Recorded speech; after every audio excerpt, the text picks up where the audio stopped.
हे WhatsApp guys, welcome back once again. दोस्तों, आज की कहानी जो एक्सप्लेन करने जा रहे हैं उसका नाम है मेगा क्रोकोडाइल। कहानी की शुरुआत में हम एक शिप को देखते हैं जो समुंदरों से खुद की ताकत को आजमा रहा था। उसके अंदर बैठे हुए लोग पूरी कोशिश करते हैं कि वो किसी भी तरह से बचकर यहाँ से निकल सके, लेकिन ऐसा हो नहीं पाता क्योंकि अगले ही पल एक तेज हवा आती है और उनकी पूरी शिप को पलट देती है। सुबह के उजाले में जब सभी अपने आसपास देखते हैं तो वो किसी छोटे से आइलैंड के किनारे पर आ गए थे जहाँ सारी चीजें कुछ ज्यादा ही जायंट थी, मतलब बड़ी थी, जिन्हें देखकर वो काफी डर जाते हैं। दरअसल ये जिस जगह पर खड़े हुए हैं उसे हेल आइलैंड कहा जाता है, यानी कि नर्क का आइलैंड। पर क्यों कहा जाता है उसे ऐसा, ये आपको कुछ ही देर में पता चल जाएगा। सभी बहुत ही ज्यादा भूखे थे, इसीलिए कुछ खाने की तलाश में लग जाते हैं। एक लड़के को कुछ अंडे दिखते हैं जिन्हें वो उठाकर खाना शुरू कर देता है, लेकिन अगले ही पल एक बहुत ही बड़ा सा क्रोकोडाइल आता है और उसके हाथ को ही उखाड़ देता है।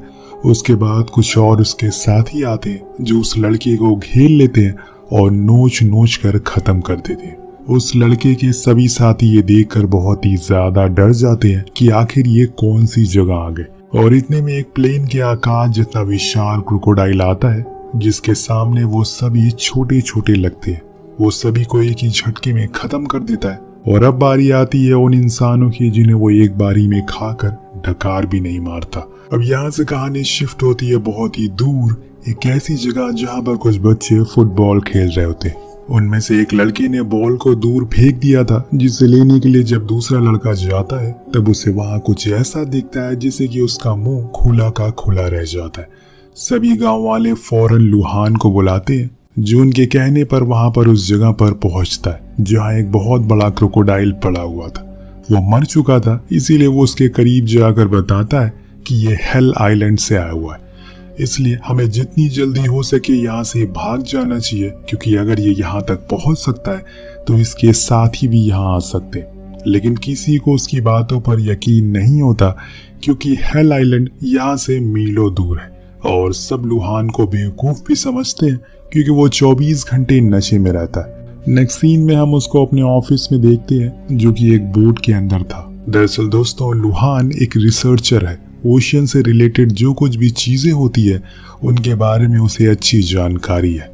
अंदर जाने पर उसे वैन नाम का एक आदमी मिलता है जो उसे एक पैसे से भरा हुआ बैग देकर कहता है कि मैंने सुना है कि तुम हेल आइलैंड 2 बार जा चुके हो, इसीलिए हमें भी वहां लेकर चलो।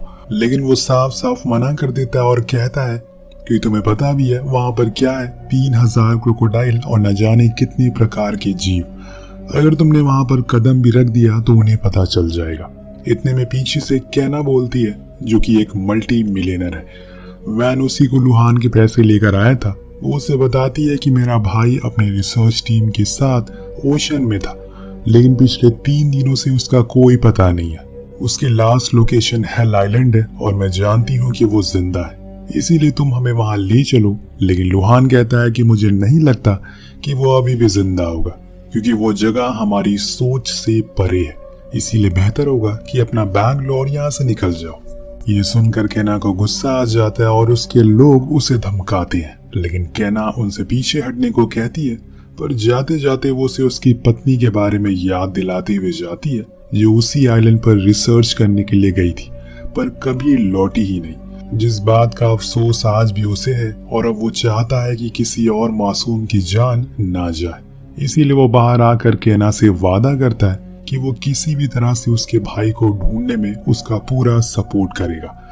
इसके बाद वो सभी प्लेन में होते हैं। लुहान के हाथ में एक मैप मौजूद था जो उन्हें आगे आने वाले रास्तों पर मदद करेगा। अब इन्हें एक एक करके प्लेन से जंप करना है क्योंकि आइलैंड पर प्लेन लैंड नहीं कर सकता, इसीलिए सभी जंप करते हैं। लेकिन लास्ट में वैन बहुत ही ज्यादा डरता है, लेकिन फिर भी वो कूद जाता है। अब पानी में सभी किनारे से होकर ऊपर की ओर आते, जहाँ पर लुहान उन्हें समझाता है कि हमें साथ में रहना होगा और किसी भी तरह की कोई फालतू की आवाजें नहीं करनी है, क्योंकि यहाँ वो सब कुछ हमें देखने को मिलेगा जिसके बारे में हमने कभी सोचा नहीं होगा। वो लोग अपनी बंदूक को लोड कर लेते हैं और फिर ड्रोन की मदद से उस लोकेशन को ढूंढते हैं जहाँ पर आखिरी बारी कैना का भाई था। वहां पहुंचने पर वो सभी हैरान थे क्योंकि चारों ओर बस खून ही खून था। कुछ अंडे भी मौजूद थे जिन्हें वैन उठाने ही वाला होता है कि इतने में लुहान आकर उसे रोकता है। उधर केना को एक सुराग मिलता है, उसे अपने भाई की बोट मिल जाती है जिसे वो कंफर्म हो जाती है कि वो सभी यहीं पर आए।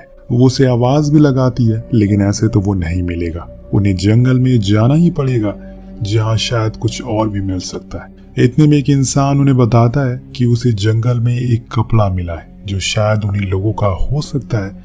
उसके थोड़ी दूर आगे जाकर उन्हें एक केव भी मिलती है।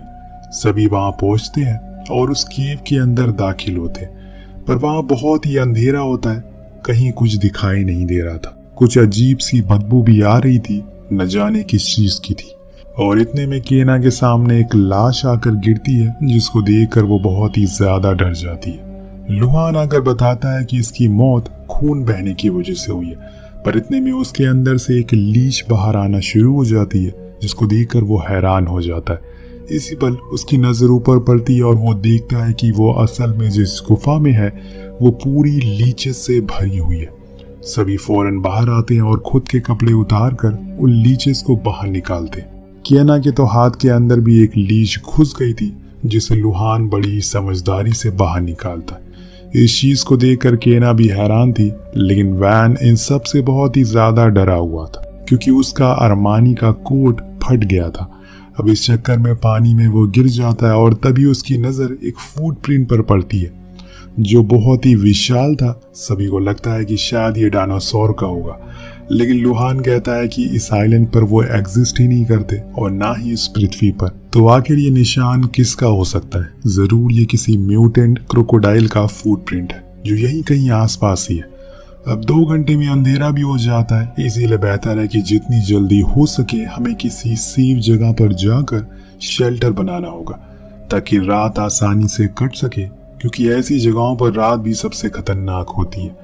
इसीलिए सभी चलना शुरू कर देते हैं। कुछ ही दूरी पर लुहान कुछ जली हुई लकड़ियां मिलती हैं, पास में एक पड़ा हुआ वॉलेट भी जिसके अंदर शॉन्ग की फोटो थी जो कि केना का भाई होता है। वो उसकी फोटो को देखकर थोड़ा इमोशनल हो जाती है, लेकिन तभी उन्हें वहां पर किसी की चिल्लाने की आवाज आती है। जब वो उसका पीछा करते हैं तो उन्हें एक बंदा दिखाई देता है जो क्रोकोडाइल से खुद को बचा रहा था। वो ये देखकर फौरन उनकी जान बचाते हैं और उसे ऊपर खींच लेती है। केना उसे पूछती है क्या वो उसके भाई की टीम में था और उसकी टीम वाले कहाँ हैं, लेकिन इससे पहले कि वो कुछ जवाब दे पाता वो इंसान बेहोश हो जाता है। कुछ देर बाद अंधेरा हो जाता है, सभी लोग शेल्टर बनाकर बैठे होते। लुहान और केना भी साथ में ही थे। इतने में उस बंदे को होश आ जाता है। वो अपना नाम नेथन बताता है। उसे शॉन्ग के बारे में कुछ भी नहीं पता था और ना ही टीम के बारे में। अब किसी तरह से ये कठिन रात बीतती है। अगली सुबह वो सभी फिर से आगे बढ़ते हैं, लेकिन तभी एक बंदे को कोई चीज खींच लेती है। लुहान फौरन चौकन्ना हो जाता है। दरअसल ये मैन ईटिंग प्लांट होते हैं। जी हाँ दोस्तों, वो उस आदमी को खाने ही वाले होते हैं कि लुहान सभी को काट देता है, जिससे उसकी जान बच जाती है। अब देख सकते हैं आपके इस जंगल में कितने खतरनाक चीजें हैं। वो उन्हें काफी चौंकाने वाली बात भी बताता है कि ये प्लांट तो अमेज़न के जंगलों में पाए जाते हैं, लेकिन इनका यहाँ होना काफी हैरान कर देने वाली बात है। उधर वैन जब चीजों को एक्सप्लोर कर रहा होता है तो तभी उसे एक पेड़ पर किसी इंसान का कटा हुआ सर दिखता है। उसे देखकर वो चिल्लाने लगता है और सभी फौरन उसके पास आते हैं। वहां के मंजर को देखकर वो तो पूरी तरह से हिल जाते हैं, क्योंकि उस जगह पर बहुत सारी लाशें पड़ी हुई थी, जिन्हें चेक करने पर पता लगता है कि ये शॉन्ग की टीम नहीं है और ना ही इन्हें इस प्लांट ने मारा है, बल्कि वहां कुछ फुटप्रिंट देखकर पता लग रहा था कि ये काम उसी एक क्रोकोडाइल का है जो तकरीबन 70 फुट का होगा। और उसकी इस बात को सुनकर सभी की सांस अटक जाती है। अगर वो उनका सामना आ गया, क्योंकि अगर वो उनके सामने आ गया तो इनका क्या हश्र होगा कोई नहीं जानता। स्टीव तो वापस जाने की बात करना शुरू कर देता है। उधर लुहान भी केना से कहता है कि मुझे नहीं लगता कि तुम्हारा भाई अभी जिंदा होगा। ऐसी जगह पर ज्यादा दिन सरवाइव कर पाना असंभव है, लेकिन केना को अभी भी यकीन है कि उसका भाई जिंदा है। इसीलिए वो किसी भी हाल में उसे ढूंढ कर रहेगी, चाहे कुछ भी हो जाए। वो अकेले ही आगे जाने लगती है तो सभी उसके पीछे पीछे जाते हैं और अंत में जाकर वो एक बॉक्स जैसी चीज के आगे रुक जाते हैं। लुहान कहता है कि यहाँ पर कोई लैब क्यों बनाएगा, क्योंकि वो जगह किसी लैब जैसे ही लग रही थी। वो अंदर जाने को कहता है, लेकिन केना वैन और स्टीव को वहां रुकने को बोलता है और खुद नेथन और जॉन के साथ अंदर जाता है। एंटर करने पर उन्हें चारों ओर बस खून और निशान ही दिख रहे थे। ऐसा लग रहा था कि मानो यहाँ पर किसी तरह का कुछ एक्सपेरिमेंट किया गया हो, जिसके लिए ये लैब बनाया गया था। एक जगह पर नेथन को कुछ सुनाई देता है तो सभी को बुलाता है। दरअसल वहाँ एक लड़की थी जो बचाओ बचाओ चिल्ला रही थी। जॉन उसके करीब जाता है तो देखता है कि वो तो मर चुकी है, तो आखिर आवाज कहाँ से आ रही थी। लेकिन वो उसके अंदर कुछ बग्स को देखता है जो उसकी आवाज निकाल रहे थे, जिनमें से एक बग्स उसके अंदर भी घुस जाता है और वो इन्फेक्टेड हो जाता है। वो अपने दोनों साथियों को वहां से जाने को कहता है और खुद एक बम से उड़ा लेता है ताकि वो इन्फेक्टेड वायरस दूसरों तक ना फैल जाए। अब बाहर हम उन लोगों को देखते हैं जिन्हें किसी और के पैरों की आवाज आ रही थी। जब एक आदमी चेक करने के लिए जाता है तो वहां वही म्यूटेंट क्रोकोडाइल था जो उस बंदे को कच्चा ही निगल जाता है। वो इतना विशाल होता है कि सभी की रूह कांप जाती है और खुद की जान बचाने के लिए सभी लोग यहाँ से वहां भागने लगते हैं। वहां अंदर अब बचे हुए 2 लोगों को लैब के अंदर मेन एरिया मिलता है जहां पर एक बड़ी सी क्रोकोडाइल के प्रोजेक्ट को देखते हैं।